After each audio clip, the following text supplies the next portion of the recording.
ये है 5.2 का 15 नंबर। कितना नंबर? 5.2 का 15 नंबर। n के किस मान के लिए दोनों समांतर श्रेणियों 63, 65, 67 डैश डैश और 3, 10, 17 ये डैश डैश है के nवें पद बराबर होंगे।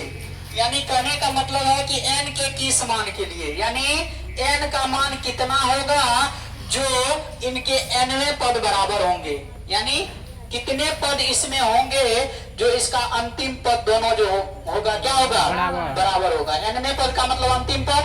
अब कितने पद है ये कह रहा है n के किस मान के लिए, n का कौन सा ऐसा मान है जो इनके nवें पद जो है क्या होंगे? बराबर होंगे। समझ में आ रहा है ना? तो चलिए ध्यान दीजिएगा इधर। अब हम लोग देख लेते हैं प्रथम एपी क्या है। हल में देख लेते हैं कि प्रथम एपी क्या है। ये है 63, 65, 67 डॉट डॉट डॉट, है ना? कहीं प्रॉब्लम? अब उसके बाद दूसरा एपी क्या है? ये है 3, 10, 17 3, 10, 17। अब ये इसका कहने का मतलब है क्या? ये डॉट डॉट डॉट इसको मान लेते हैं डॉट डॉट ए एन, इसको मान लेते हैं बी एन। यानी कहने का मतलब है ए एन का मान, मतलब एन का मान कितना है जो इसका ये जो है दोनों का अंतिम पद क्या हो? बराबर हो। nवें पद क्या हो? बराबर हो। समझ में आ रहा है ना? तो अब ये प्रथम एपी के लिए ए बराबर क्या हो गया? ए बराबर 59, 63। अब डी बराबर 65 माइनस 63 बराबर 2। डी का मान निकल गया। उसके बाद देखिए अब फिर ये दूसरा एपी के लिए फिर बी बराबर कितना? 3। उसके बाद डी बराबर कितना? D1 मान लेते हैं इसको। D1 बराबर कितना? 10 माइनस 3 बराबर 7। कहीं प्रॉब्लम? अब ये निकालना है n का मान कितना है। तो दोनों में n बराबर व्हाट हो जाएगा। अब यहाँ पे देखिए ये दिखाना है क्या प्रश्न क्या कर रहा है। प्रश्न से nवें पद बराबर होंगे। कौन पद? nवें पद बराबर होंगे। तो a n बराबर क्या होना चाहिए? bn। a n बराबर bn। n का मान पता रहेगा तो a n बराबर क्या होना चाहिए? bn। किस मान पे होगा वो अब n का मान निकालना है। तो a n बराबर सूत्र क्या होगा?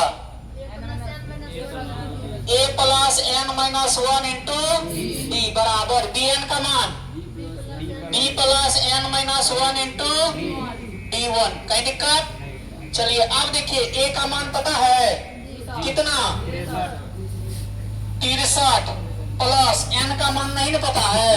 ये हो गया n माइनस 1 गुना d का मान पता है कितना? 2।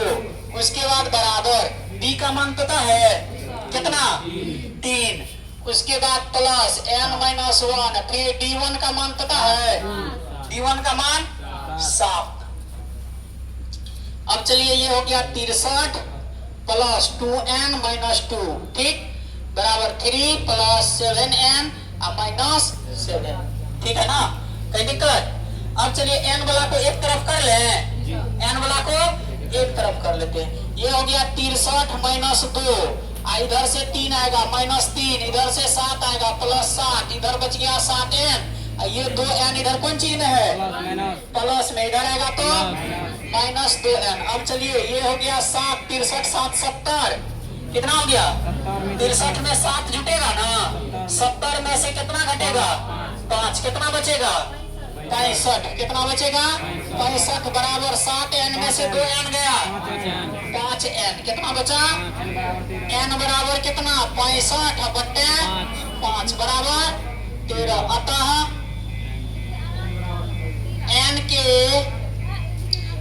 n बराबर 13।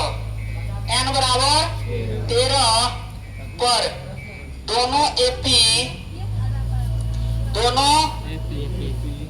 एपी का nवें पद समान होगा। क्या होगा? समान होगा। जांच भी कर सकते हैं हम लोग। क्या कर सकते हैं? जांच कैसे करेंगे वो देखिए। n का मान कितना रखेंगे? 13। n का मान कितना रखेंगे? तो 13। तो a n बराबर देख लीजिए, ये जांच है। ये क्या है? जांच। ध्यान दीजिएगा इधर। a n बराबर हो जाएगा a प्लस a का मान कितना है? 63 अब प्लस n का मान 13 माइनस 1 गुना d का मान 2 तो 63 प्लस 12 दूना 24 4 3 7 6 2 कितना हुआ bn बराबर देख लीजिए उतना होता है कि नहीं। bn बराबर होगा b प्लस b का मान कितना है 3 प्लस n का मान 13 माइनस 1 गुना d का मान 7। ये हो गया 3 प्लस 13 12 7 84 3 हो गया ना बराबर। समझ में आ गया। n के मान n का 13 जो है n का मान 13 पर जो है दोनों एपी का nवां पद क्या होगा बराबर होगा, यानी अंतिम पद जो है कितना होगा बराबर, यानी 13वां पद दोनों का 13वां पद क्या होगा समान होगा। कहीं प्रॉब्लम इसको नहीं लिखना है ठीक, ये जांच किए हैं। चलिए लिख